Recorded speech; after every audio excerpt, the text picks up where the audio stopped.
The show. I'm your host, Randy Dutkin, and co-host Jason Bryce. And of course, I'm Coach Marcus Bullock, coming to you on a little bit of a cooler Sunday morning. We got a lot to get into today. We're going to talk a little Phillies, going to talk a little Eagles, talk a little bit about this Jackie Robinson pin on Jay's hat. You can see it there. I like that, so I want to get into that a little bit.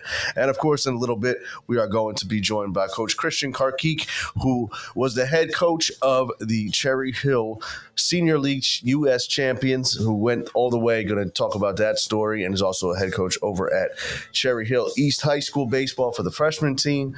But before we get into all that, Coach, how you doing this morning? I'm doing well. All's good. Not a whole lot going on. Winding down the summer here, unfortunately. As soon as it hit August, I was like, no. Yeah, I was going to say that. When the calendar turns to August, I feel for the two of you. Yeah, it's like that. It's the A word. That's right. So no, other than that, all's good. Everything's going well. Yeah, everything's going good. I know you said 2 weeks until Latrell leaves on the 23rd. Oh, okay. Yeah, so next Wednesday. It's Wednesday, yeah. Yeah. How you feeling about it? I'm all right. Mixed emotions. I'm excited for him. I'm happy for him. But then it's like, gonna miss him around the house. Yeah. Really miss his driving ability with his sister and his little brother. But not like, but seriously, like with that, like That's another variable. Right? I'm like, wow, like you can't be like, hey, go pick your sister up. Yeah, like so now I got when I'm scheduling my stuff, I got like, wait, I can't just, So, but no, he's excited, so I'm excited for him. And he's not far away, so it's That's not good. like Yeah. That's good though that you're got both those emotions, because sometimes people are like, I can't wait for my son to leave or daughter to leave. But even when they say that, they're just saying that in the moment. Yeah. Exactly. Any parent's gonna be, sad. I mean, it's sad for the kid too. Don't think the kid's gonna be all excited, like, yeah, let's party, whatever. Nah, he's gonna have a little homesickness too, a little bit. You know what I'm saying? Yeah. I mean, I remember when I went away to college, like there was like that excitement, but all of a sudden you were like, oh crap. Like, it's real. Like when they left, and I was only down at Rowan, but when you're like, I got to take care of everything on my own. Did you like cry a little bit? Did I cry? Yeah, from being homesick. I mean, it was sad or whatever. I was sad. Yeah. Me too. We have transparent moments. I was definitely sad. Okay. And I think I was like, okay, now, Coach, what about you? Because you went a little further. I was further. I didn't cry. I was definitely like, I think it hit me like the moment like when they left and you see the car pull away. Right. You're like, damn. Right. All right.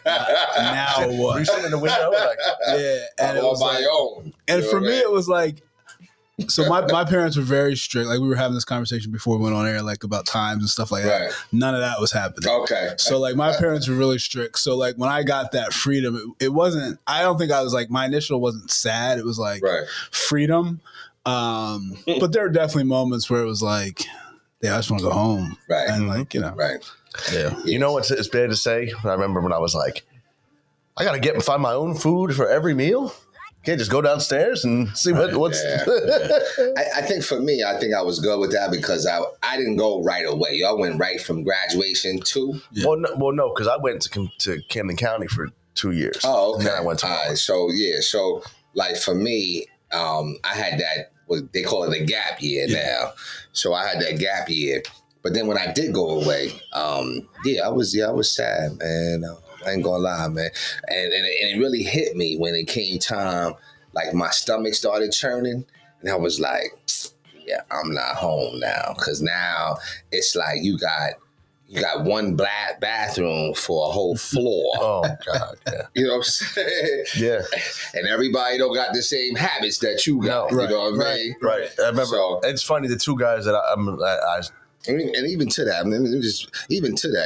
even if you don't have the same habits, though, it seems like those habits go out the door when you're in the public. Yeah. You know what I'm saying? It's like, I don't care. Somebody else will clean that up. Which is terrible. Yeah. Terrible. Like ours was set up where there was like 4 guys shared one bathroom. It was like, so you had like one in the middle of the 2 rooms. That's not bad. That were joined. You had nice stuff. So that was nice. Nice stuff. Yeah, that was a nice setup. But I remember like my buddy who I'm like best friends with him then in college. Mm-hmm. First time I met him, he was like, "Man, get the F out of here. I gotta take a shit." Oh wow. And I was like, wow. Wow, yeah, I'm saying whoa too. Yeah, I'm saying apologize, whoa too. but either way, that's right. Either way. He said, "Get the F," Right. and then said it. Then said it, right? Yeah, I was You know like, what I mean? whoa. I know. Well, there's certain things you can say. Right, yeah, say, true indeed. But I remember looking at. I don't know if that was one of the ones. Okay, no, true indeed. And I was like, I look at this guy like, is he serious? No. And then I was like a little kid outside the door, like, are you done yet? That's why I thank God that I've never, and I hope to never go to jail. Because that has to be like, That's gotta be tough. It's gotta be tough, yo. Really took a turn here. Yeah, you gotta watch. If you ever get a chance, you just scroll on YouTube. You gotta watch Mike Epps do MT Cribs version. Hilarious. Do you know who Mike Epps is? Yes, I do. Oh, okay, I wasn't sure. I did have I don't know why it was in my mind this morning. I never know what's coming. No, do you know about the Jay-Z Nas beef? No. Yeah, see, I don't. I didn't. You know what? I didn't think you did. No. So you don't know about the takeover versus Ether. No. All right, we gotta put you on to that. No. I said we gotta hook you up. It's all good. I appreciate We gotta hook that. you up. No, seriously. I mean, real talk. I was thinking this, I was like, I said, you know what? Do you know about the Barbra Streisand Taylor Swift beef? I don't even know if anybody knows about it. Yeah, there is none. I don't know if anybody knows about that one. There is none. I just made that up. But I'm saying that but really, I was thinking this morning. I said, you know what? I bet you Randy don't know about it. No. So we gotta put you on to that. Like that's critical. You know, hip hop's 50 years old. 50 years old. You didn't know that either. That's all right. I mean, if I That's would have okay. if I would have said you would have asked me like the birth date or how long it's been around, I probably would have said 40, 50 years. Right. See, you're coming from that angle. Right. I'm saying that you don't even realize that everybody's celebrating this. This is a celebration going on out here. No. Right. That's what I'm saying. So our algorithms are different.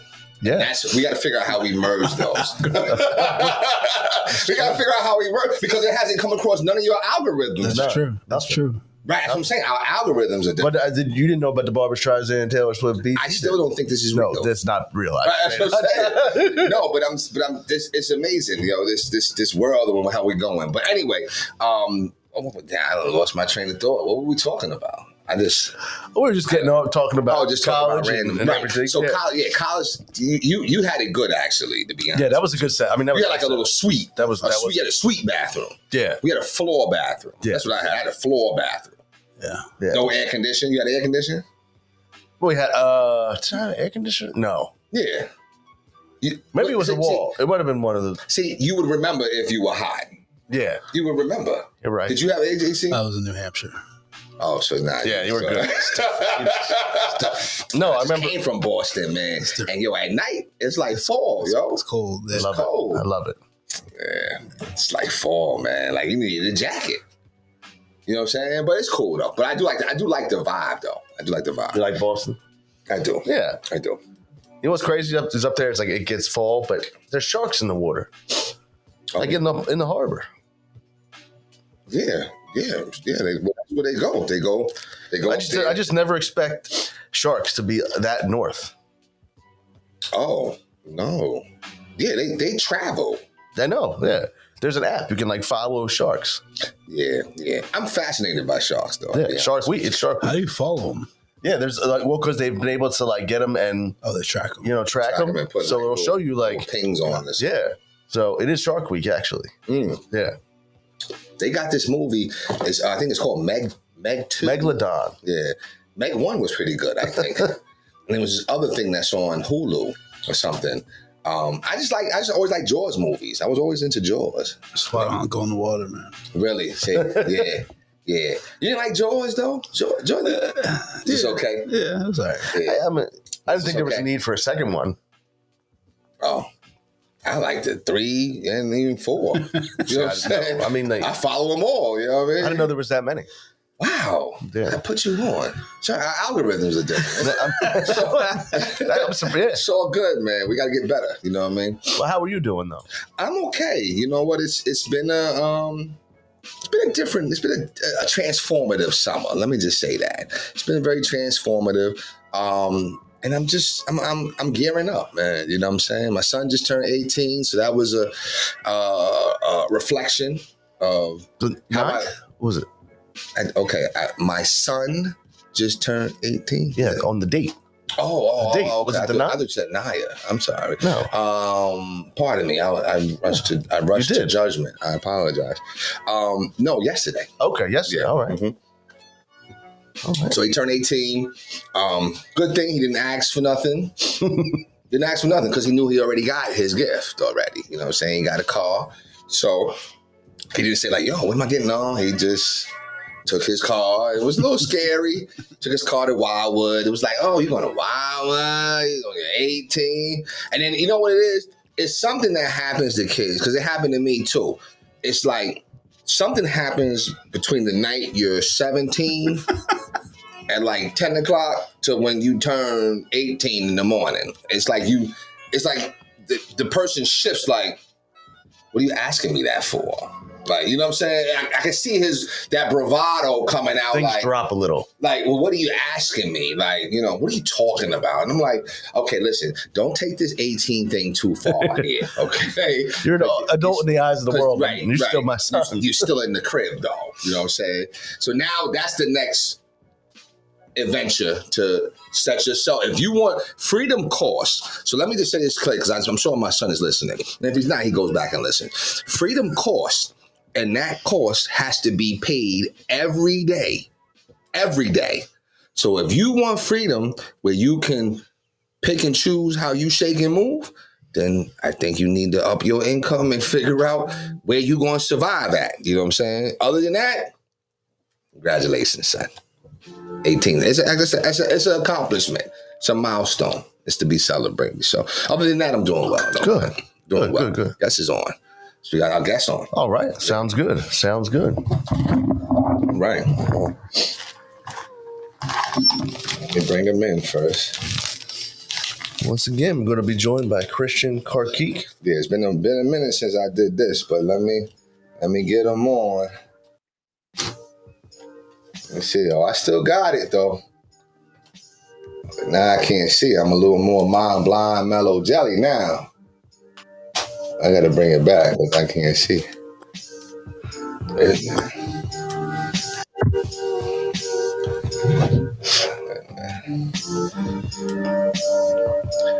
It's all right. We'll have him on in just a second here. Yeah, give me 1 second. I got to find where you at. Sometimes these different screens. It don't help that I got like 18 windows up. Does anybody else do that too? Yes, all the time. I have so many. Will you have so many windows? And then when I started getting the double, like the two monitors at work, right, I would get lost. And oh yeah, tell me about it. All right, so now I should be able to see. There we go. Okay. I just got to bring it back over here, but I can't seem to. I don't know where it went. Oh, it's over there. Oh, here we. Oh, duh. See, that's what I'm saying. Like, yo, it's been a minute since I did oh my this. god! All right, there we go. Hey, Coach, how you doing this morning? You get all the unprofessionalism and everything. You know what I mean? It's all good. How you guys? I'm good. And once again, we're joined by Coach Christian Karkik. Coach, we once again, congratulations on an amazing run there with the senior league team. Such a really cool story. I think what I want you to kind of get into is, with that, is just kind of like the start of it. And a lot of people may not realize how, those tournaments start on such a local basis and you just keep building and building and building and how much of a run it really is. And obviously the investment that the kids and the families make into it also. That's exactly it. We started the process back in maybe mid to late March, where we started kind of doing our recruiting a little bit. I'm the freshman coach over at Cherry Hill East, and so I kind of have a natural in with a lot of the boys who are this age bracket, and then our JV coach has some ins with Cherry Hill West as well. So we kind of started doing our recruiting and getting kids to sign up for the Little League program, the senior league program that's run through Little League, and it started build there. I had so many kids try out this year that I actually, for the first time ever, had to cut 6 kids who play high school baseball. So, wow. So we knew it was going to be a pretty good team. Obviously, we didn't know it was going to be, this good. But as we kept building it, you're right. We got to did a small districts, only 2 teams. We played Oakland, and we beat them relatively handily. And then moving on to sectionals, I kind of knew at that point we really beat up on the first team. It was Camden, but then we beat Monroe, which is normally a pretty decent team in the sectionals. The goal all along for a lot of the boys was to win a state championship. So we got up to states in Old Bridge, and faced some decent teams there. We got was against Point Pleasant, and we had to have a walk-off suicide squeeze / wild pitch to win that one. Wow. Yeah, that was pretty exciting. And then we went to work in the sections, and when we had to play Point Pleasant again, they didn't have the pitching at that point to really match up with us, and we mercy ruled them in the state championship. On to Bangor, Maine, which was a great experience. You're right, the dedication for the families, because by this point now it's starting to turn into real travel. And I also have a lot of travel team baseball players. So they're now recommitting to my team rather than leaving for their travel teams. Mm-hmm. And that was a real credit to them, a real credit to the families, because again, they're putting down money and things like that for their travel teams. But now they started to see is that this was something special. This was a team that was special. It was a situation that was special. And no matter how many times you do this again, you may not get there. You might have great teams, and you just might not get there. And that's just baseball. You guys probably know that. I mean, it's just, bad bounce, run into a great pitcher, your bats go silent at the wrong time, and you may never get that opportunity again. We go up to Bangor, Maine, and we face off against Maryland to start. And we were slow. We started slow in that game. And I think the teams up there need to really balance their pitching out. So they pulled their ace pitcher, and we went to work on their numbers 2 and 3 and won that game 8-3. We faced off against Rhode Island next. They kind of did a lot of the same stuff. Had a really good pitcher who they pulled out too early, and then we hammered them as well. We finally ran into our first game where we had some adversity. We played against Pennsylvania, very good squad from Warriors Run, Pennsylvania, and they knocked us off 7-4, and we lost our star shortstop to a bad hop who took off the face, blood all over the shortstop area, and ended up going to the ER. We lost. It felt like the mojo for the whole tournament had just kind of left the building that Saturday, and the next morning I wake up and I had my ace pitcher, Austin Haney, comes to me and he says, we still have him ready to pitch, and now we're in elimination games. And he says, Coach, I don't think I should pitch today. And my first thought to this kid was, are you crazy? We're ready to go home now, and you're trying to tell me you don't think you should pitch. And he says, Coach, when we watched Pennsylvania yesterday, we have another guy, Brody Goldfarb, one of the younger guys on the team, left-handed pitcher, delivers a lot of off-speed stuff, a lot of potential, but he's just not quite there yet. He might be our Austin next year. And he said, but Brody exposed them that they couldn't hit off-speed pitching, and if I pitch against them, I'm going to beat them. He goes, but we can beat this Rhode Island team with Cole Haddock. And then I was like, listen, if that's going to be our decision, that's got to be a team decision. And I tell this story for reasons, because this is kind of how I coach. I try to really communicate with the boys. I try to really empower them to make some of the decisions around the team, that it's our team. It's not the coach's team. Obviously I have to make decisions at some point or another, but I do want them to be involved. These are young men. They're going to, in 3-4 years, they're going to be leaving their parents' homes. I heard you talking about your 18-year-old son. We should be empowering some of these young men to make some of these decisions, because they're soon making these decisions on their own anyway. And the team, so we called down a team meeting, and the boys, first we started talking about it, and I had a kid, Carter Gill, stand up, and he says, Coach, we didn't come here to win today on a Sunday to get to the finals and then have no bullets left in the chamber for tomorrow. Come on. And let's either lose today and we go home, or we win today and we win the whole thing tomorrow. And I'm gonna tell you, I got like chills. It felt like a movie scene almost, you know. And so then the boys voted on it, and it was a 13-1 vote for Cole Haddock to pitch. And that kid came out that day, and he loaded the bases right away, no outs. Wow. And gets out of it with only 1 run given up. Okay. Second inning comes, he loads the bases again with no outs, and then he finally starts to find it, and he blows away the next 3 batters, and then the kid just starts mowing down these kids like he was going through like a knife through warm butter. And we ended up really hammering Rhode Island. We get back to Pennsylvania the next day where we have to beat them twice, and Austin, true to his word, twirls a 3-hit complete game shutout against Pennsylvania. We win 2-0 in that game. Oh no! It was getting good. It was. So, oh man, that's something on his end. So That's all right. I mean, I'm going to say we're gonna get Coach back on in just a minute. You know, I think that's really cool. I'm sitting here picturing that. That conversation. Speech. Yeah, that's you know, and it's like there's only one thing left to do. Go win the whole thing. It's funny. The kid Carter Gill he's talking about also plays basketball. So I've known Carter since he was in like 5th grade, and I don't think I've ever heard him speak. So for the fact that he's the one who stood up is pretty cool. Right. Wow. I mean, it's you take athletes on different areas, whether it's on a court, on a field. Sometimes they feel more comfortable in certain, certain settings. Yeah. But yeah, I mean, like, you just think about it, and we'll get Coach back on. Oh, definitely, without a doubt. But I think the thing is, the fact that the way those kids kind of like spoke up. Yeah.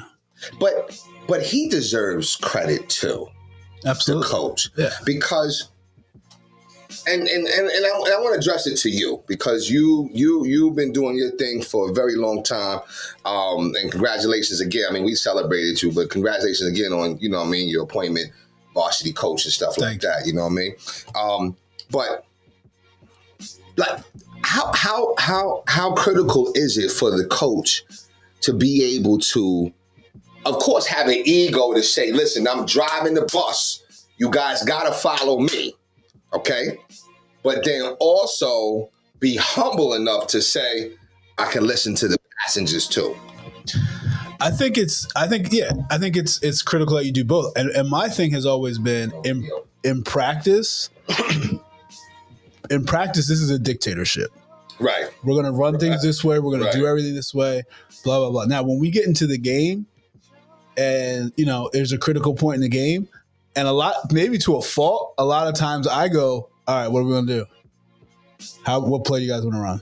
Because now, if it doesn't really, at that point in the game, it doesn't really matter what play you're running. They have to be comfortable executing it, and they have to feel good about what's about to happen. Right. So, or I'll be like, all right, do you guys want to play stay man or go zone? Right. And they'll say, no, stay man. Okay, I'm good. I'm good either way. Right. So, that way, I think when they have that accountability, when they have that voice, that's the main thing. And it also gives them that. I'm guessing in like what Coach was just describing before he got cut off. They were like, all right, we can't lose this game. Bottom line, because this is on us. Right. It's not his decision; it's our decision. So we got it. So then you come with a little more, or when you say, listen, a lot of times, all right, we're going to switch. You can't guard. No, I got him. Right. Now that guy's going to step up more. Like, okay, go ahead. Right. So, when players have that extra voice and that accountability, I think it only helps. Right. Yeah. No, I agree, and I think that for them to, have that insight though, like what I'm saying, it's like an insight to say, hey, listen, you know what, we're gonna get today done, but we're also looking towards the future. Yeah. So it's like they didn't panic to say, oh, let's do everything. You know what I'm saying? It was a balance they had. And yeah, it was just, I don't know. I just love when the athlete and the coach relationship is so harmonious. You know what I'm saying? It's like everything is just, it's like music. You know what I'm saying? It's like music. Well, we were able to get Coach back on. Coach, you there? Yes, I am. All right, yeah, all right. So I know what you were saying. We're sitting here, getting built up here with the run. So pick up back where you left off. I know you talked about Austin Haney throwing the complete game, said 3-hitter, I believe. Yeah, 3-hit complete game shutout against Pennsylvania, and then game 2, is a winner take all. And that same young man who went to the ER, Andrew Bechtel, he walked it off extra innings on a double that he hit over the left field head. Win the game. So it was a tremendous win, I'm sure, for that young man. Sending a team to the World Series like that, especially 2 days after being in the ER. And sure. So it was really impressive. The kid's an absolute warrior. Probably the best defensive shortstop that I've ever coached and maybe even ever played with.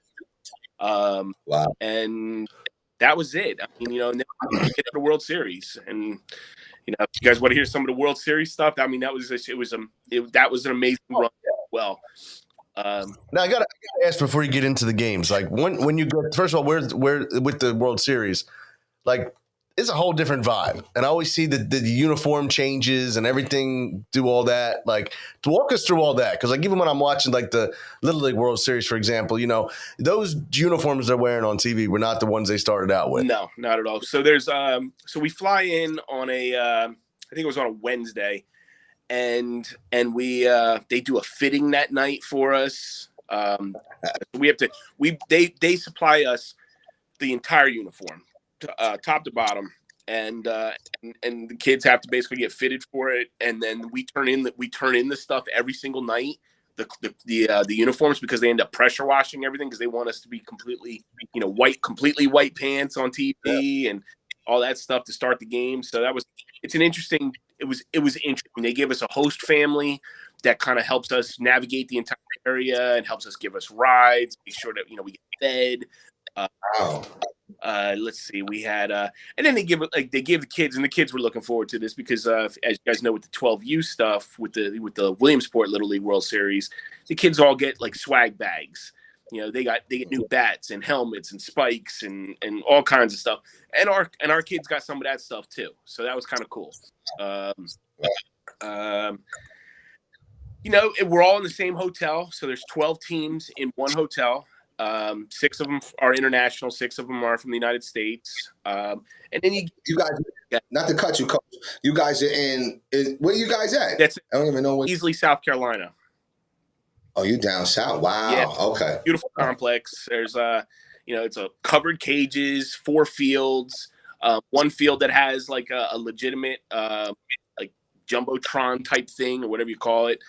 ESPN, ESPN's all over there with the cameras, and they're telling us what to do because of the TV. So, for example, we can't take the field right away during innings. At one point, they have me interviewed at the end of an inning, kind of tell them like what my thoughts are on in-game strategy, I guess, stuff like that. Right. So a lot of it was pretty cool. Wow. I got interviewed the night before each game, so that way they could have some tidbits to talk about with the kids and our team, and a little bit of Cherry Hill history with the baseball programs. So it's kind of that's really good. Yeah. I mean, and even for you, like I said, just taking over that role, it's like you didn't expect it to get to that, and all of a sudden you're sitting there getting interviewed on ESPN. Sure, that's it. It I know I keep using the same word, surreal, but it was like kind of a wild ride. Like you're like, wow, this is this is probably only a fraction of what real major leaguers and real organizations have to do, obviously, but this is kind of it, Right. So how did the World Series play out? So we got we got lucky a little bit. The East had a bye, and that's just a random draw. Like next year East will not have a bye. Okay. And so we had the winner of Southwest and West, which was Texas and Hawaii, and we were well aware that Hawaii is a power program. That particular Hawaii program has been to the Senior League World Series 6 years in a row, and this particular team also won the Little League World Series. So the Williamsport won. So we knew this was going to be a good team. And we came out and played a solid baseball game against Hawaii. And and they had their number 2 pitcher on the mound. Apparently, their number 1 wasn't available, and we played my brand of baseball, and we really wore out their pitching staff and played solid defense, and we won game 1 6-1, which really put us in the driver's seat.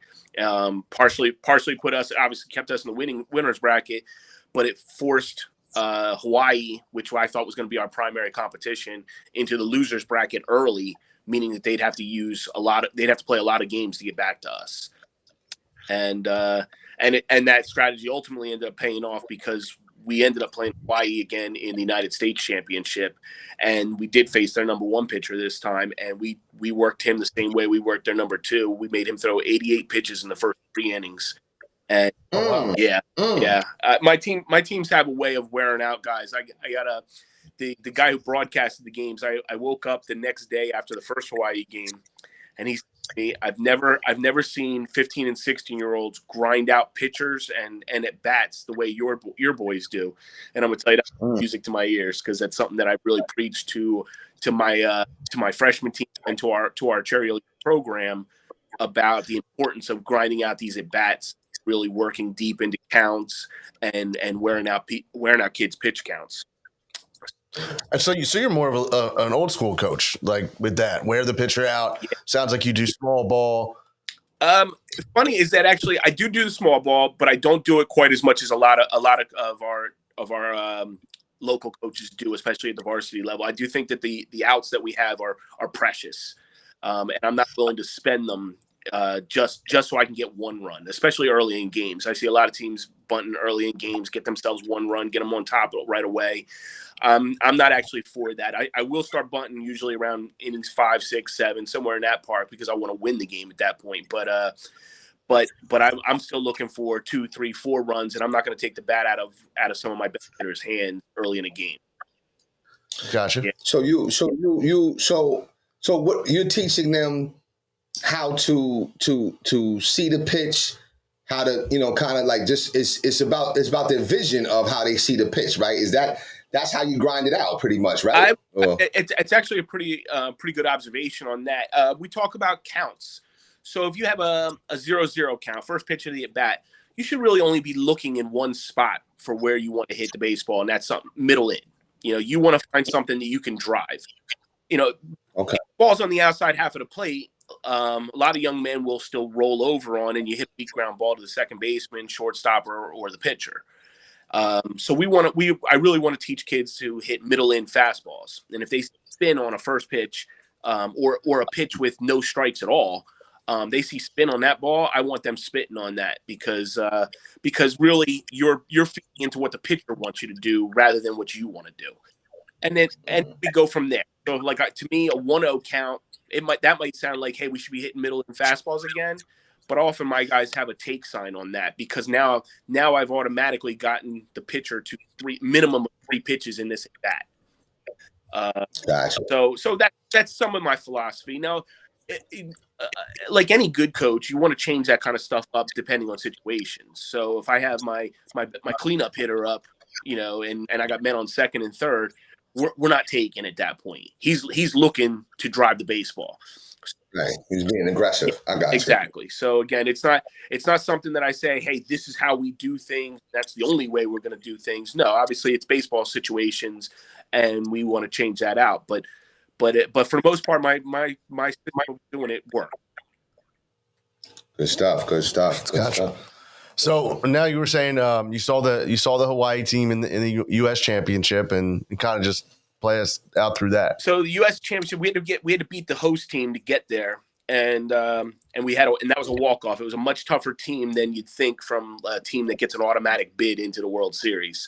They had a D1 pitcher on their team, and they had they draw from 11 high schools down in South Carolina. So it was a hard team to beat. But we end up getting to the U.S. Championship against Hawaii.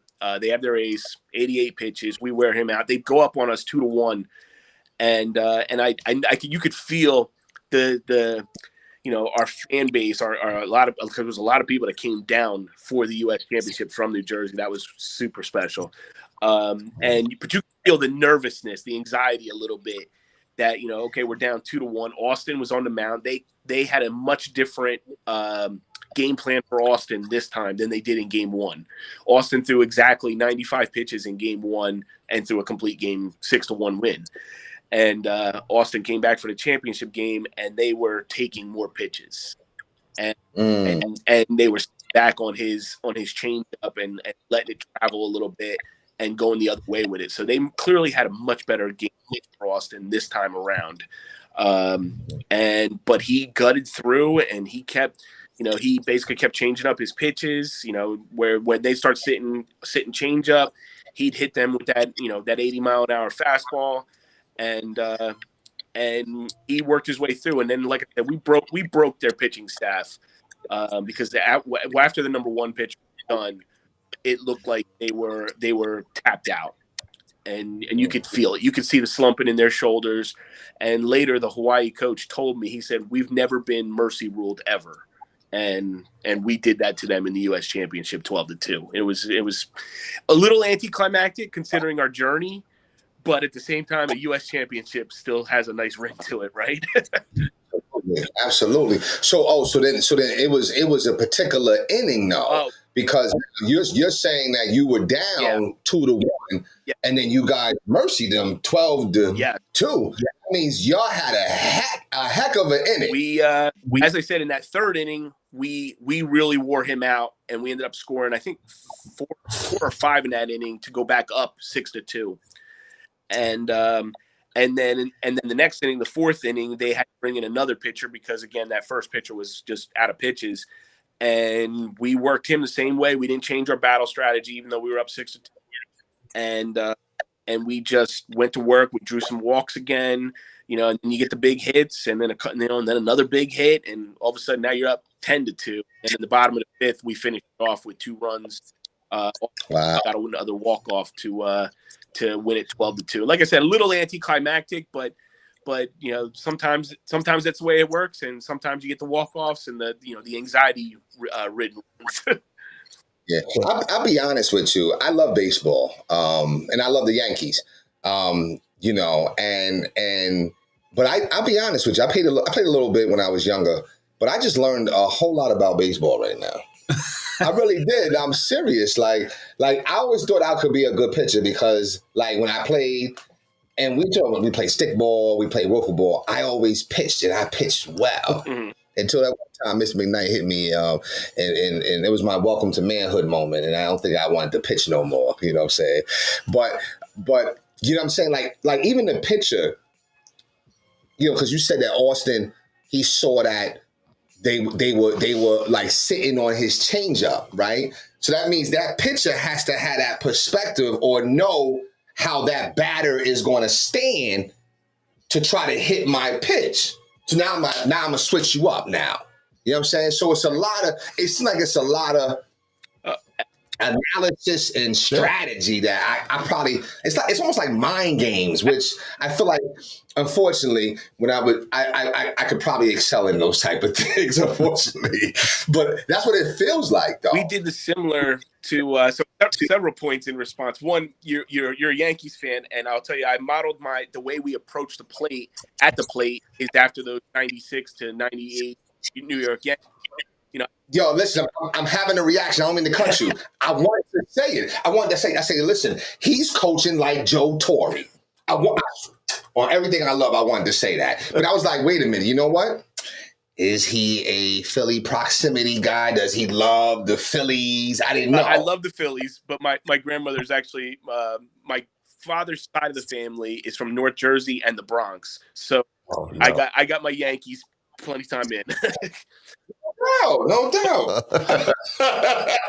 Remind me to come back to that. Yeah, Coach. What do you have anything? So explain to me how the pitch count works. Like how much can a pitcher pitch? Like how does that work? So in this particular variation for baseball with the Senior League World Series, and since it's run through Little League, the max pitch is 95 pitches.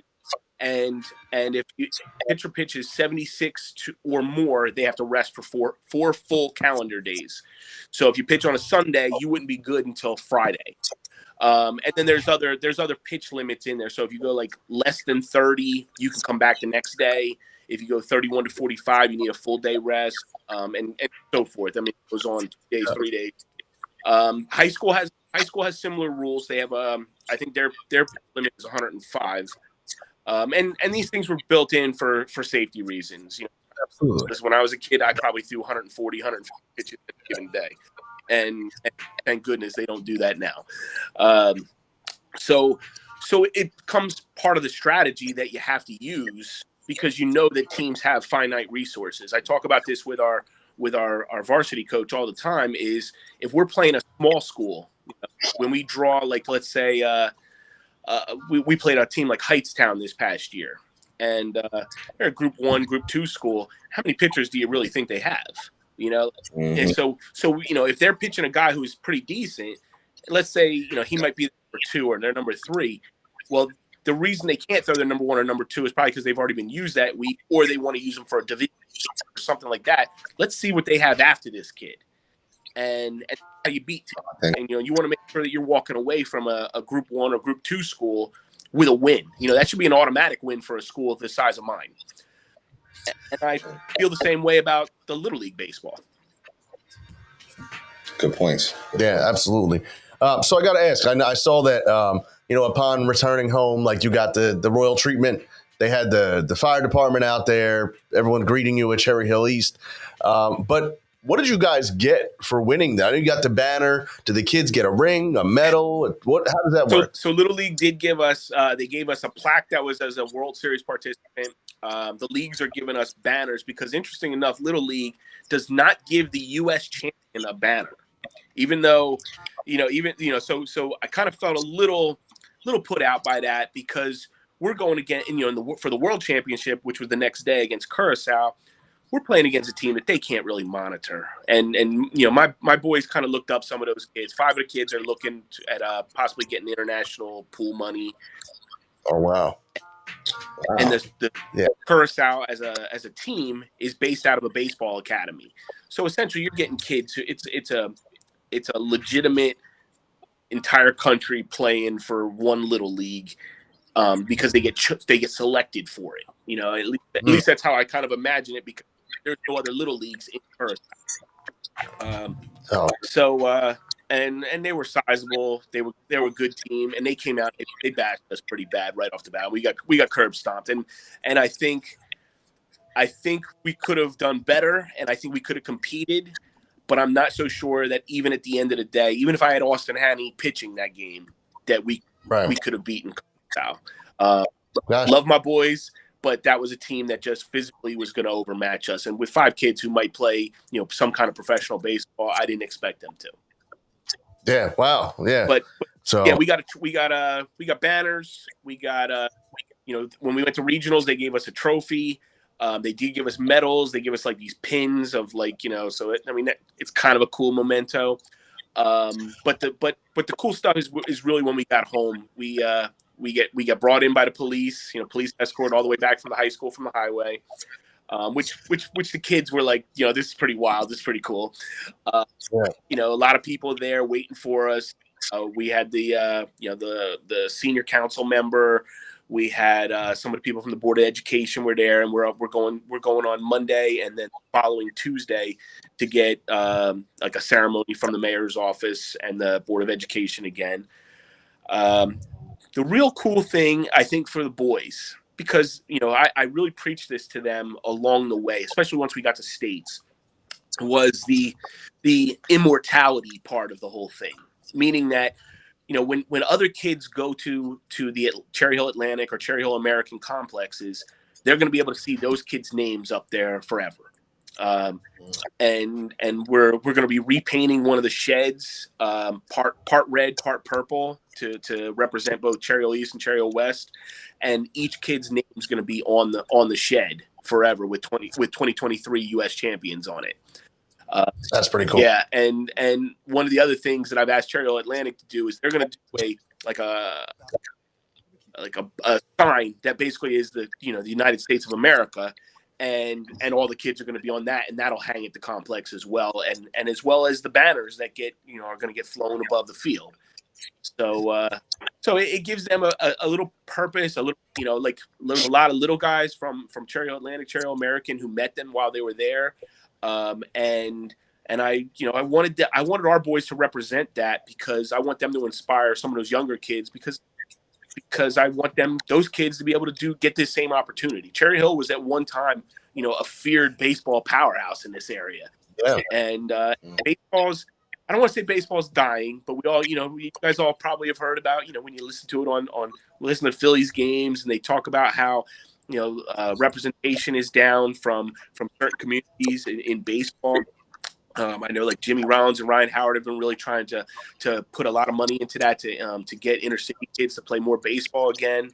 But just baseball in general, the enrollment is down. And I want to see kids get inspired to play again because it's a beautiful sport. And I'm trying to remember, you said something earlier about baseball. It was like when you were talking about your love of baseball. And I mean, baseball is about relationships. Baseball's about sharing this with your buddies. That's one of the things. Another thing that I talked to the boys about was this time, going to the Senior League World Series, being U.S. champions. They shared that with some of their best friends, same kids that they eat off their dinner tables with, that they swim in their pools, that eventually they're going to tell about their first girlfriend, or they go to the prom and they're all in the same pictures. Or I always tell them that a couple of the guys that are in my paddle party were baseball players with me, and that's a much more special experience when you do it with your boys than when you're doing it with some random travel team at a pay-for-play tournament. Yeah, absolutely. I mean, I grew up in this area. I know Coach, you grew up in this area. Like, so I was playing baseball. I played, now I think it's Cal Ripken, but it was Cherry Hill Eastern Little League back in the day. Yeah. So, and then played for, American Legion with Post 372. Mm-hmm. So, I definitely understand. So Cherry Hill Eastern became what's now Chaya, because that's where my son ended up playing. And that's kind of how I got my passion for baseball reinvigorated. And I coached some junior Legion for that same Legion program. So yeah, we've definitely chewed some of the same mud. Absolutely. So, and you're saying that Cherry Hill, was a powerhouse at one time in this area. Would it be all of New Jersey or the Philadelphia area? I can even expand on that. It was national. Cherry Hill West was the number 4 team in the country in 1992. And Cherry Hill West, if I remember correctly, cracked the top 50 in that same year. In the USA Today poll, we used to, when I was a young man, we used to get the Sunday morning or Saturday morning USA Today to see where Cherry Hill West was ranked, and then we'd get the Philadelphia Inquirer and stuff like that, and because we were very good at the time as well, so we wanted to kind of see how we stacked up, but the Cherry Hill programs were some of the teams to beat. And listen, they're not bad programs now at all. I mean, Cherry Hill West is still a very good, program. Yeah, Coach McMaster has a very good program. Yes, Coach Mack is an excellent coach. Puts out a winning program every single year, and the kids love him over there too. As far as how he gets the best from them. And Coach Speller at Cherry Hill East, his first year, they went to the South Jersey Group 4 championship. And this year they made it to the Diamond Classic and made a 2-game run in the playoffs. And so there's talent in this town that a senior league team could be put together every single year. And I'm not saying every year that they go to the World Series, but every year they should be able to be in the mix at the very least sectionals and states. Yeah, I was just saying. I mean, if you follow baseball in this area, there's so many college ball players that are going to be going to different places. A good friend of mine, his son John Young Jr. Yep. He's going to North Carolina. He's one of the highest ranked prospects in the country. Yep. So a lot of good baseball. John was over at Chaya as well, and I know Coach John, because and he was an excellent coach as well over at Chaya. We seem to have like a lot of good players and a lot of good coaches coming through at that time. And John's a stud, and there's kids over there that support him, that are the supplemental players for him, so he doesn't have to carry all the weight. And Cherry West is going to be an excellent team next year. Yeah, they are. Yeah, me, like I said, myself and his dad played together for years over at Eastern, so I know him well. Good. So I did ask you this, before you go, with baseball, and you were talking about getting the enjoyment and the popularity back up. What do you think the pitch clock has done for the game? I think I like it. I like regular season games that are only 2 hours and 25 minutes or so.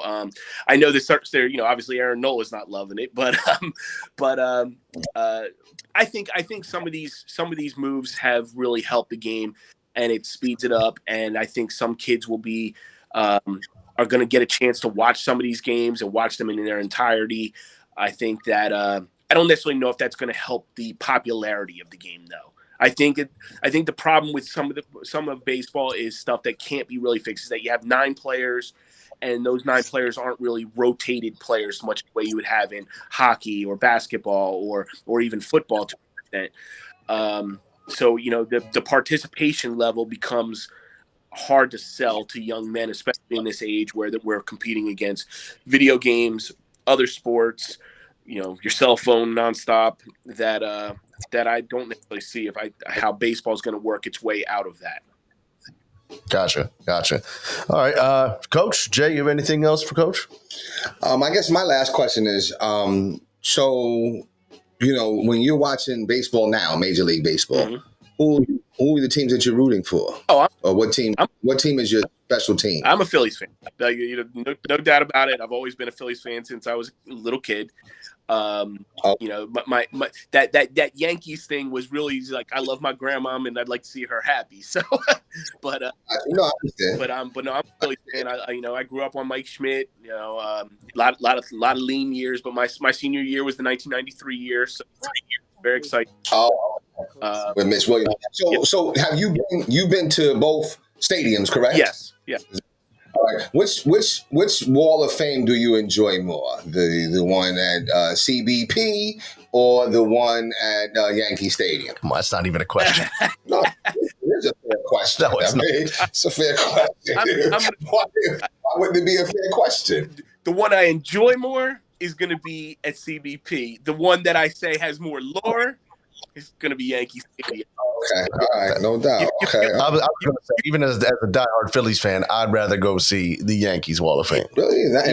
Not Richie Ashburn? Well, no, and and not Scott Rowland. No, so I thought you were going to go with which one, the Vet or CBP, and I'm like, no, the Vet was a hole. Oh yeah, it was, but there was something special about it. Oh, there was something special. I attended many games there, and it was, and I was up in the 700 level, so it was special. Yeah, really. Was there any championship that derived out of the Vet? The only time y'all celebrated a championship was when Dockett went there in '83. What? 1980. Oh, right. I forgot. Right. Was that Pete Rose? Checks out Willie Will. Yep. Right. Okay. Yeah. Pete Rose. Okay. All right. I apologize. My fault. What about you, Coach? Anything else? No, I just want to say congratulations. I knew a bunch of those kids on that team. You got a bunch of basketball players as well. So I coached a bunch of those guys since they were in like 5th grade. So it was cool to watch them and just see. So definitely congratulations and continued success. Thank you so much. Greatly appreciate it. I'm glad you guys had me. Yeah, absolutely. Thanks a lot, Coach. All right. Take care. All right. Bye-bye. Yeah, that's something else. Let's give it up for Coach, though. Real. Yeah.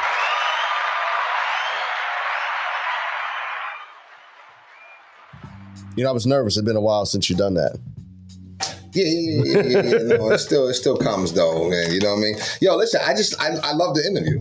I can't even lie. I thought the interview was great, and I thought that, I don't know, it's just something that you could, hearing his story, I felt like I was able to kind of picture the boys kind of transforming and getting that confidence and being like, nah, we came here to win. We ain't come here to lose. You know what I'm saying?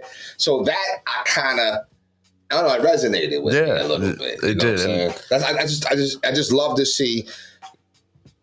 It's not even good coaching. It's transformational coaching.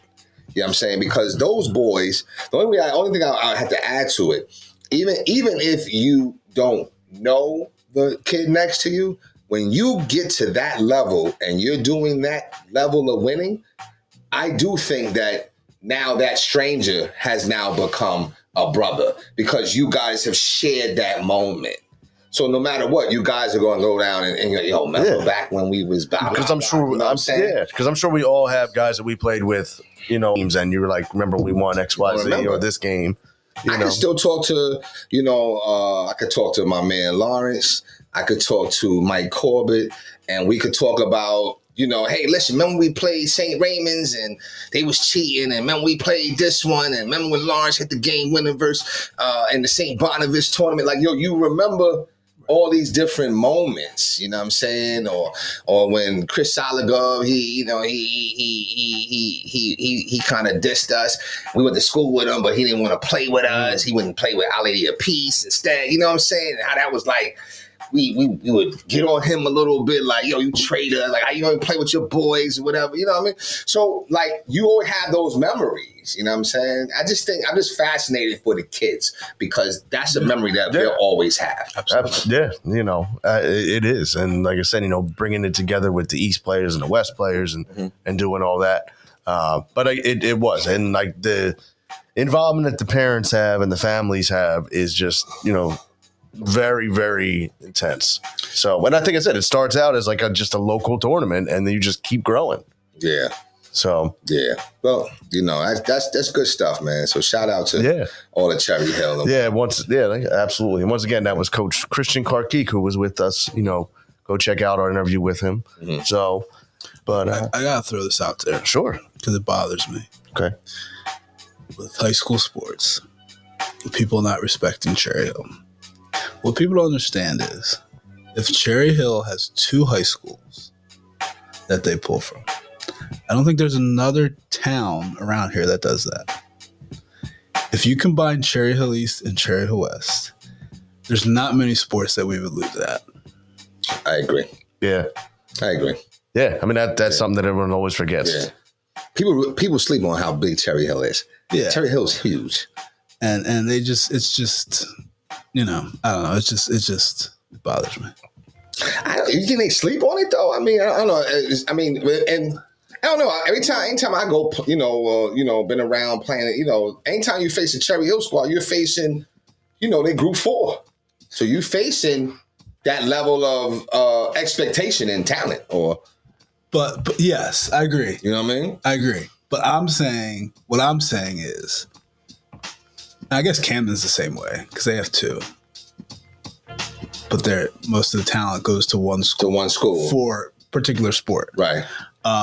Except maybe football. Football, they probably, if they put those 2 together, they'd be pretty. They'd be crazy.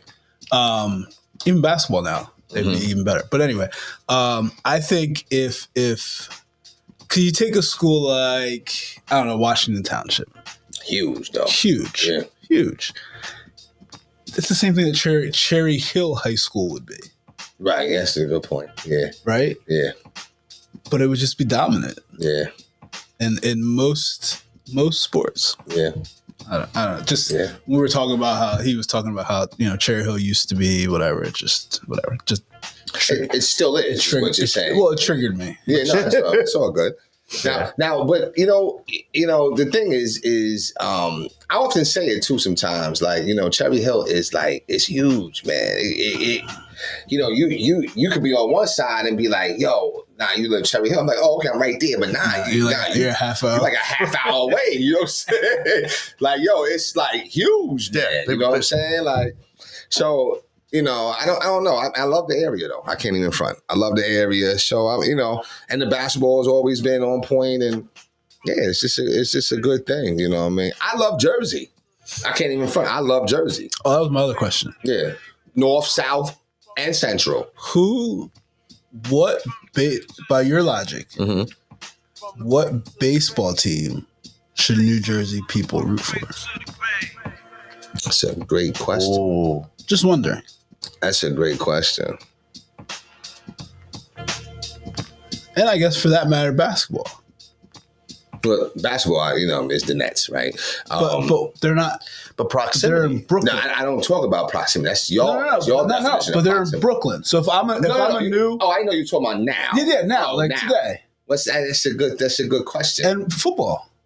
It's all good questions. So I guess hockey's the only one that we should be Devils fans. So these are great questions, and it makes me want to kind of go into the infrastructure of why New Jersey can't keep teams, and maybe they can't keep the teams because the fan base is not dedicated to the state. What team have we lost? We just talked about the Nets, right? Okay. Baseball, I'm not even sure.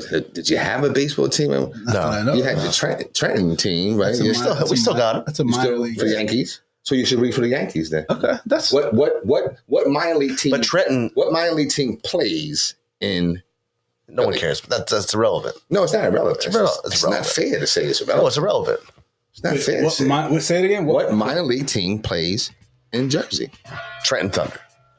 What? But there's also the For summer. who? But there's For also who, though? But there's also the For summer. who? Why you don't answer? The No, question? because For now who? But you still don't there's answer the also the question. Somerset For the Patriots. For the Yankees. There's also the Somerset Patriots. For the football. No, for minor league baseball, there's a Somerset team. For who? Though? I have to look it up. I'm not sure. Oh, okay. Well, I mean, I don't care about the name of Somerset or Trenton. Who's the major league team? Well, wait a minute. No, you're saying that since they're based in Trenton, we should root for the team they're affiliated with. I think it's the other way around. So Yankees fans should root for the Trenton Thunder. Trenton Thunder fans They do, don't though. have to root. Agreed. Right. Agreed. But Trenton Thunder fans. So let me ask this question. Here's a question Yeah, I for know. you. If I live in Trenton, Okay. Yankees. okay. Somerset. Someone says Yankees too. So if I live in Trenton, Look at the investment they're making into the community, though. but what? Okay. So what about the Flyers practice right here? Yeah. Flyers, the Flyers. I've sat and watched the Flyers game while my daughter practices next to them. Flyers practice. That's a great point. What do we do? It's a great point. It's interesting. But it's a great point. It's interesting. It is. And I feel like I could argue it a little bit just because practicing somewhere and they're not called the Voorhees Flyers. You know what I'm saying? Like this, the Trenton. We're taking ownership. Their players. They're just renting space. It's the same. Their players. No, they own the building, but their players live. Wow. The players. It's the Flyers. I didn't know he was doing it like that, son. The Flyers And Coliseum. the players. Most of the players pay their taxes in New Jersey. Yeah, a lot of them. Yeah, I don't know. You know what? I'm saying, I'm just- No, but you're slipping into that one though. How? Because then I'm going back to that same argument about why you should root for the Giants. So you know what I'm saying? Like, No, and I didn't ask. I agree with that. No. okay. I see your argument with the Giants and the Jets, All right, but I don't know who do You I. don't say it. But who do I root for? For what? The Giants or the Jets? Yeah, I say both of them. They're in two different leagues, AFC and NFC, right? You can root for both. I mean, you could. You could. You can root for both of them, though. What happens when they play each other? Yeah, it's the same thing we go through in New York with the Yankees and the Mets. It's like, You want the Yankees to win, I do, right? I do. But I do. But I'm, you know what I'm saying? It's more like you know what it is? It's more like a celebration. Okay, look at my two favorite teams. You know, they're playing together. Oh, look at this. That's why they created it, though. They created it. It's for the New York fan, not for the baseball fan.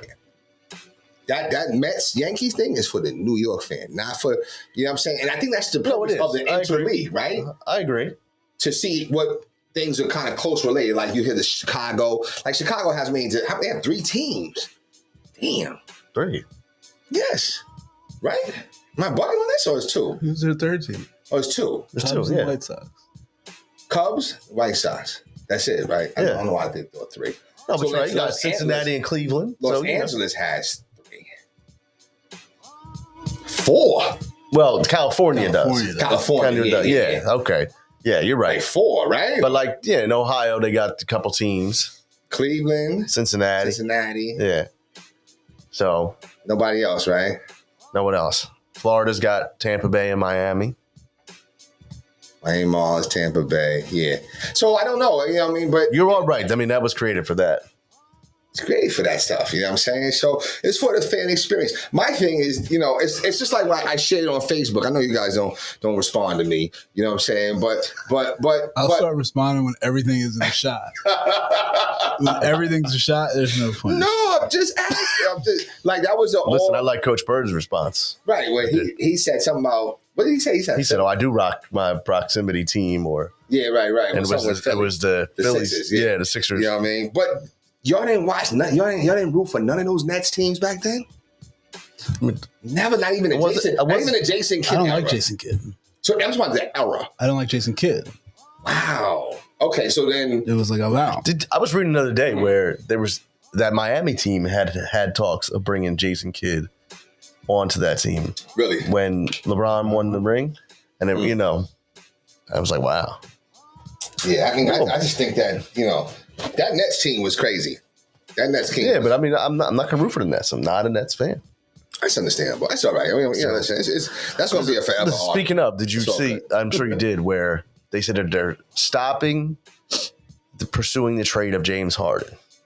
Yeah, but did you just see that? Right, James Harden. No, I said I'm not playing for the Sixers. Did he? When? Whoa! Today. This was just a couple. Yeah, it's like right before he came on. Oh wow! Yeah, he said he's not playing. That's well, I mean that doesn't surprise me.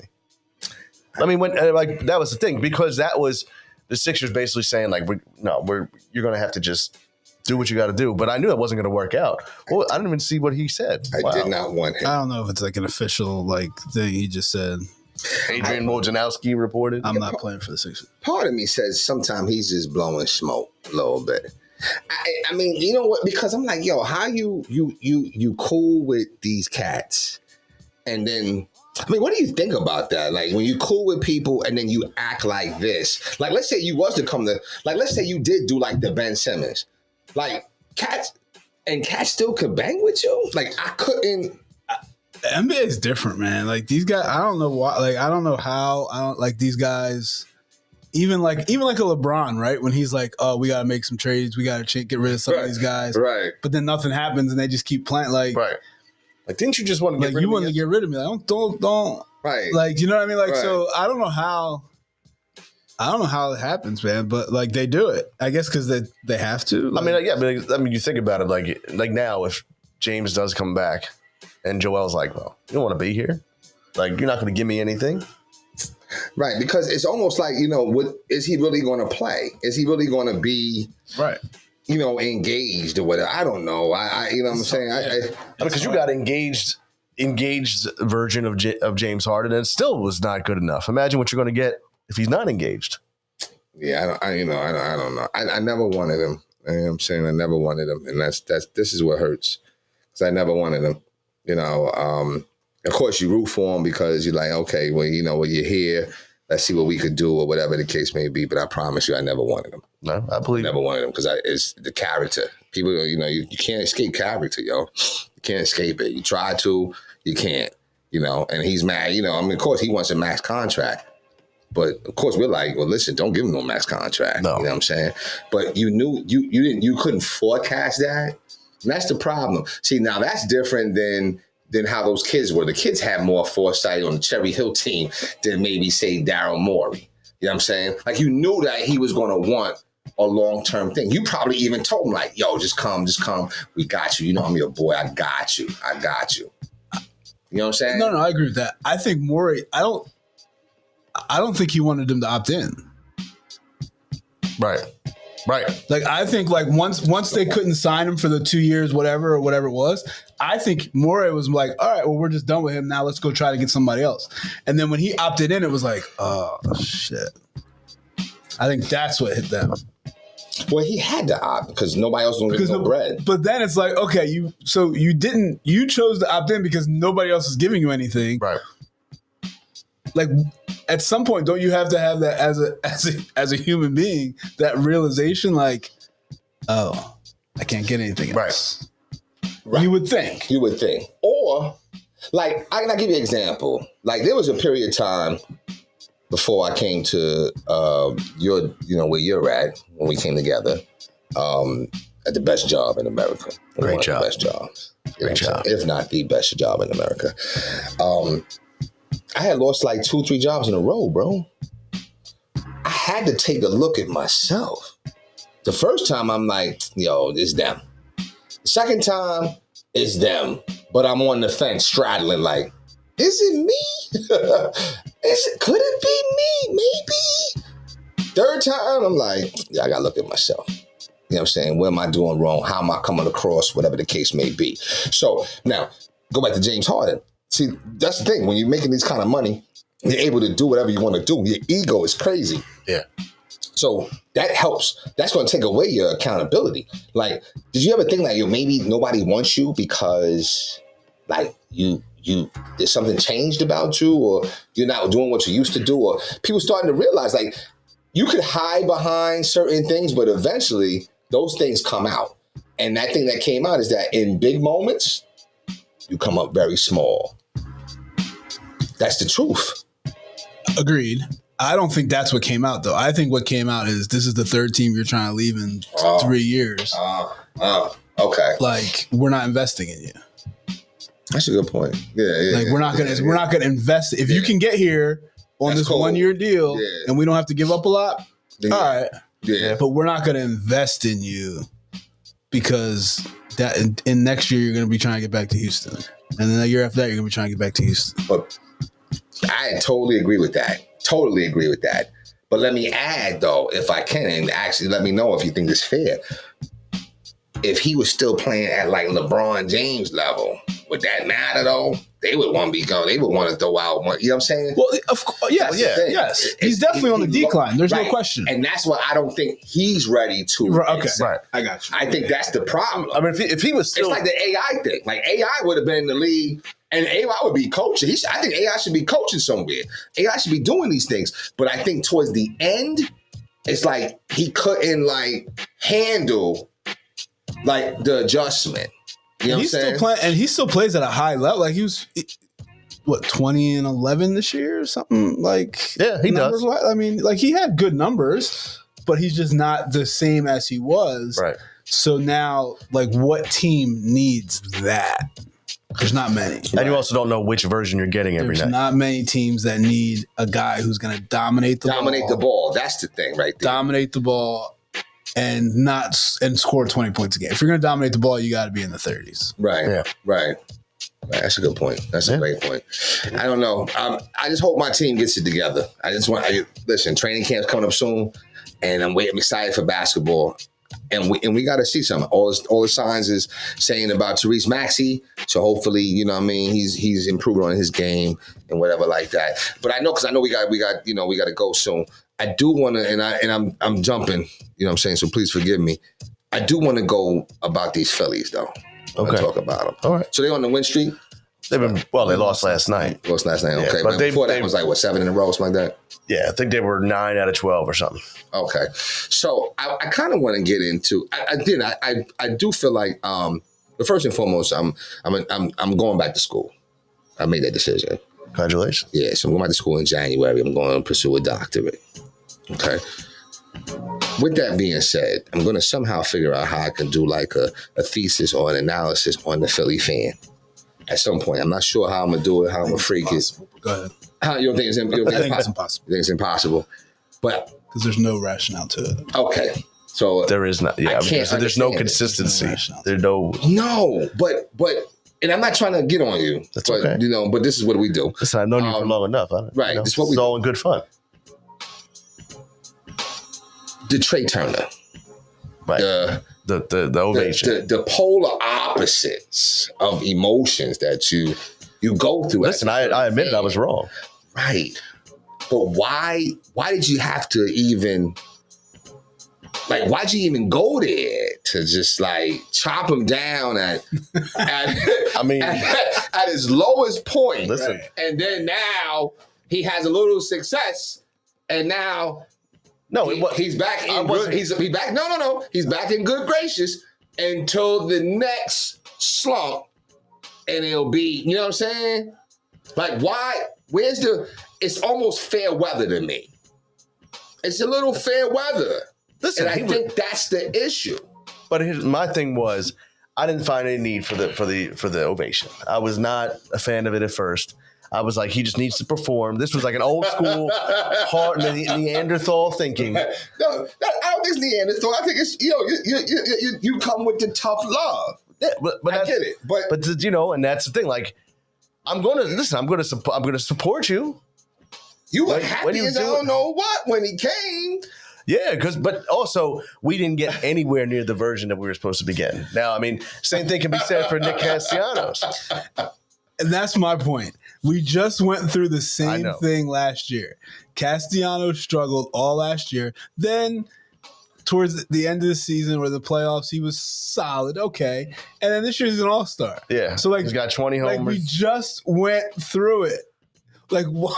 Like I don't understand. Like, he's not playing well. He's not playing well. Yes, he's not playing well. He's not playing well. Yes, he's not playing well. He's not playing well. He's not playing well. Do I think he's going to do this for the next 10 years of his contract? I don't. Right. No, I didn't. So, like, let's just relax. Right. But you went in on him, though. You went in. You did. Is that fair to say? No, I did. I did because he deserved it. And you know what? Damn. Like, but here, and I guess this is my thing with the Philly fan. and I'm a Philly fan, but I think I'm a rational Philly fan. I think. I'm Philly fan. A Philly fan, not Phillies. No, I'm a Phillies fan. Don't you? Just two different. Okay, all right. Okay, my fault. So, like, Trey Turner's playing bad, right? And we're in the wild card position, right? So instead of having the mindset of, if this guy can just figure it out, we're going to be straight. Right. Everybody's like, "Oh, get him out of there! We can't." Like, what do you mean? Listen, why did we get him here? Like, let him figure it out. You're not wrong. You're not wrong. Listen, I know that in that Miami, after he booted those balls in Miami, I was like, "That's it. I don't want to see him in this lineup." But I knew you couldn't pull him out, though. But people are saying pull him out. I mean, I think I was like, if they would have gave him the day off, gave him a series off, I'd have been like this. Recalibrate. Okay, cool. But like, we can't like. we should have never signed this guy. Like, but now the funny thing is, it's like I didn't agree with the ovation. It was old school thinking of like, no, just get out there and play ball, do what you were paid to do. But maybe that's the transition that needs to happen, right? And then like, more encouragement than chastisement. Did you hear what Ken Rosenthal said? No. There was something. I don't know if he said it or somebody said it to him. Oh, I want to hear. What did he? Well, he's like Philly fans are getting soft. Yeah. With the ovation of Trey Turner. He wasn't saying it negatively. He goes, maybe if you guys had softened up, you'd have 5 or 6 more championships. If you had softened up. earlier. Yo, serious though. No, and then people are talking now about like Aaron Nola. He's struggling. Get out there and give him an ovation. I actually think that you've been a little hard. You've been riding Aaron Nola. Listen, they both suck this year. Nola, Wheeler, they have not performed. It's a lot of pause moments too. I'm on my Cameron thing, man. It's a lot of pause moments. But it's all good. But I think encouragement works more than you get get like more bees with honey than you do. Yeah, but see that's like what's that doing for him? Right. That's my thing. What's it doing for him? You're right. And he said when that happened, it made him feel great. And then, of course, he started responding. He did. Who doesn't respond? How do you respond? Do you respond this way that you deliver it to these players? Would you respond that way? How would you respond? No, you're right. If I go into a stadium and I know everyone's against me, then I'm like already going in with it, every strike, every out is magnified. Right. But if I go in and I get cheered on regardless, like, hey, come on. Right. Even when I played, I guess, you look back on it and I was wrong. But like, if I was in a drought when your teammates were up, like rooting for you to get a hit, that did motivate you to perform. And usually you got out of it. And that's where I think that, I'm saying, like today's athlete, and maybe we could talk about that in another episode, is today's athlete stronger or weaker? Well, mentally? I think that has a whole mental health piece of it. But that's because you're breaking it down, saying mentally, physically, you're breaking it down by components. Physically, stronger. Mentally, I think they're weaker. I agree 100%. See, because back in the day, you're taught, I don't care. And maybe it's the way of the world. I think the world and society plays a part in that. There's no question. Definitely Because we're more sensitive now. Mm-hmm. Back then it's like, oh no, back then it's like, oh, you could go into, I was watching last night, The Winning Time. You gotta watch that. It's a decent show. Okay, with Magic Johnson on HBO Max, right? Oh yeah, I wanted to check that out. And they had beat Boston and they ran from the court to the bus. That's how that hatred was. From the court to the bus. They was getting things thrown on them, this and that. And then the fans came and surrounded the bus. Was ready to go crazy, whatever. And they just had to have that mentality like, yeah, y'all just mad. Y'all just mad. Instead of being like, why are you doing this to us? Why are you doing it? This is not right. This is not right. You know what I'm saying? So it's a mental toughness or whatever. I agree. think, you know what I mean? But I just wanted to bring that up though, because you know what I'm saying? I know it's hard. You know what I'm saying? You love the Phillies. Yes. But listen. I knew the errors of my ways. It's good. I mean, I was wrong. I was all wrong. It's good. I did want to ask you about the pin that you got here now on the Yankees hat, the Jackie Robinson pin. When did you get that? Oh, I buy a new Yankee hat every year. Oh, okay. And this was the one they had. And I like that. Oh, okay. Yeah, give me this one. You know what I'm saying? So yeah, it was nothing, like, oh, because of Jackie Robinson. I mean, I was just like, yo, it kind of looks cool. No, whatever, it does. One other thing I want to bring up. Would you ever sit in line for a jersey release? At this stage? At this stage. Only for the WNBA? Yo, never mind. I'm not going to get that. I mean, because I was just looking at was it a week or two ago when they had the Kelly Green release? People were out 5 a.m., 3 a.m. to get their jerseys. That goes back to the Philly fan thing. Like, they're just not rational. And then I'm sitting there and I was at the store yesterday and I'm like, Oh, waiting for that. Did you get one? No, I'm not. I'm not paying $130. Oh, okay. He got number 11, but he took Brown off the back and put West. I know. It's funny. They were talking about that in the store yesterday. And then when I was out last night, there was a guy who had a jersey on who had done that. Mm-hmm. And he like right over the Wentz, he put Brown. So I'm saying you did the opposite. Yeah, I just right. I was like, no, he's back. Yeah. So did you see the picture of him? He was crazy.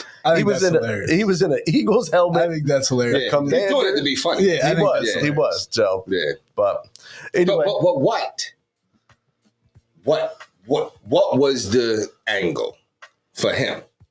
Like, I think it's hilarious because we're like, oh wow, look. I mean, I just think he was being funny. I just think 3 spots and you didn't get it done. I just think he was being funny. You know what I'm saying? But what, from his point?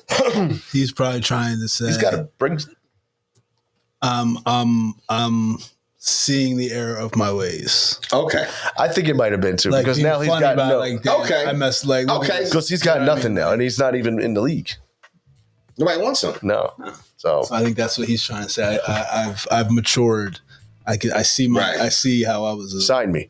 I see how I was a joke. Give me a chance. So but that goes back to my Philly stuff too. I mean, like, that was really where I thought in the recent memories, the highlight of the Philly diagnosis. Well, maybe we can sit back and be part of the. You know what I'm saying? Because y'all really thought he was something special. We did. You did too. Yeah, I did. You thought he was something special, and it's all good. But now I think Jalen Hurts is something special. Do you really? Yeah. I can't wait for this. Yeah. I can't wait for football. We'll get into it. Right. But either way, Coach, final thought. I'll give you a WNBA final thought. Okay. We have the Aces and the New York Liberty sitting at the top of the league. They have 2 more games left this season. Going to be fun to watch. When do they play? I don't know the dates. I know they have 2 more games left this season. Who's the Aces? Las Vegas. Oh, Las Vegas. They're the ones there. Is that the one? That's not Brittany, though. No. It's not Grindr, right? No, she's in Phoenix. She's in Phoenix. Okay. Yeah. I was watching it last weekend, though, with my uncle and them. Shout out to my uncle, too. He's really into it, too. Like, he be knowing, you know what I'm saying, Emma and Janet. They be knowing the whole situation. I was like, wow, I don't know none of these people. You know what I'm saying? I knew Brittany Griner, but she's like you could tell that she's still you know, you got to, when you go through that ordeal, you still, you know what I Well, mean? she just had to step away recently. Yeah. Oh, she did? Yeah, because she was going through it.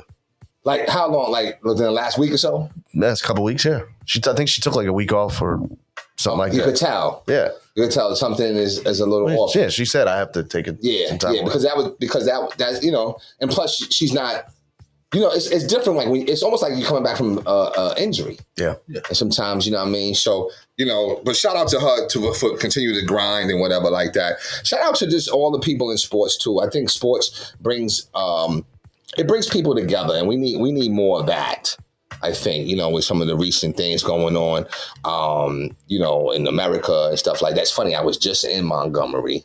And now you had this situation, you know. In fact, Cash was laughing at me. They, you know, little small little jokes here and there. You know what I'm saying? Because Montgomery's really no place to like go, like, or like a vacation destination. But now Montgomery is on the map, though. You know what I'm saying? Even though it's been on the map, you know what I'm saying? So it's just unfortunate that, you know, we still got to deal with stuff like that. But you know, it is what it is. You know what I'm saying? It is what it is, man. So, but I guess I'll go into my final thought. You didn't even ask me. I'm just going into it. Go ahead.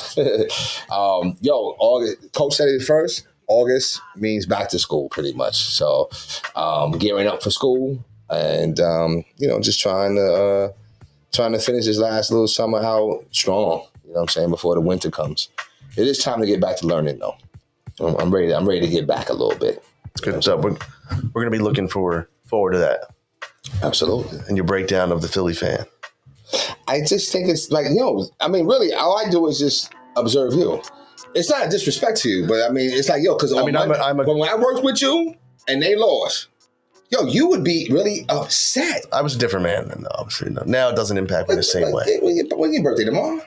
Yeah, actually, yeah. Your birthday's tomorrow, right? Yeah, good memory. So, and then what are you, 38? I'll be 38. 38, right? So, yeah, I guess so. But, like, you used to be really upset. You're right. I mean, upset. And you know what I would say? I'd lean over the little cubby hole. I said, all you got to do, see, y'all are losing because it's karma because you're not playing Tebow. See, Tebow was your answer back then. You didn't play him. You played Sam Bradford. Sam Bradford. Sam Bradford. So, you know what I'm saying? But anyway, that's it. Thoughts. Yeah. I mean, like you said, same thing. You know, I got the birthday tomorrow. You know, thankful to be. Hopefully, see that birthday. Yeah, happy birthday, bro! Thank you. I remember going to your one of your party back in the day, man. Yeah, you know what I mean? Yeah, we don't like to bring that up. Oh, but it was a good party though. It was good celebrating with you, man. It was. Okay. So I'll wipe it from my memory banks now. Oh my God. So yeah. No, like I said, just it's like it's funny that when your birthday comes now, you're like, Bria was like, oh, what do you want to do? I'm like, I'm good. I just live the day, as is. Like, I don't go crazy or anything, just thankful to be around, maybe eat something good, but that's it. We're as men, we're so humble, especially when we get older. Because really, we do secretly want stuff, but it's like, we just ration it, right? No, I'm like, we put it in perspective. But also, if you want something, if you don't wait for your birthday, you just go. I just go get it. Exactly. That's true. Right, and that's what it is. But do you treat yourself to something? I mean, if there's something I want. No. But I usually if I want something, it's usually I'm not going to wait till my birthday. I'm just going to go get it. Okay. So I will say, I always say I'm going to eat something good, like get a steak or something like that. Oh, like you're going to splurge. Yeah. I mean, I'll do that for my birthday, treat myself to like a steak but sometimes I'll be just as happy with a cheesesteak. Gotcha. Like you said, it's simple. Simple stuff. Yeah. Yeah. We're very simplistic. We are. Yep. And with that said, for Jay, we appreciate Coach Christian Karkeek joining us from the Cherry Hill U.S. Senior League champions. And go check him out on his interview earlier in the episode. And again, continue to follow us, Instagram, Twitter, Facebook, YouTube, and we will catch you next time.